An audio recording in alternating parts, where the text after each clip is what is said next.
ibabaw sa ilang mga anak. O gihatagan ang mga anak sa katugdanan sa pagtambod sa ilang mga inahan.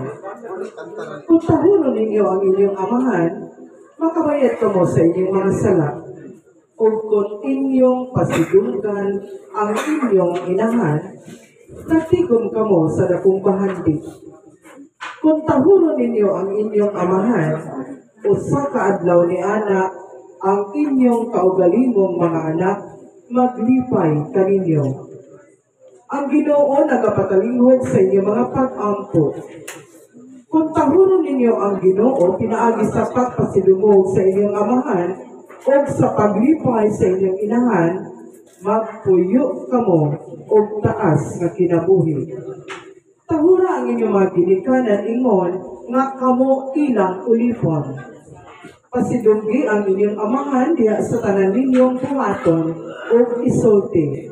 Aron madawat ninyo ang ilang panalangin sa paghatag sa mga ginikanan sa ilang panalangin. Naghatag sila sa kusog sa panimalay sa ilang mga anak.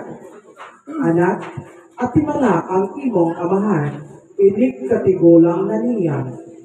Ayaw siya kahatagi kagool, samtang buhi pa siya. Kaluy siya bisan kon ango-angohon siya.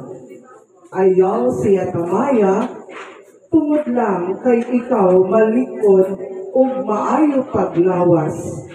Ang Ginoo dili malimot sa iyang mga kaayo nga imong gipakita ngadto sa imong amahan.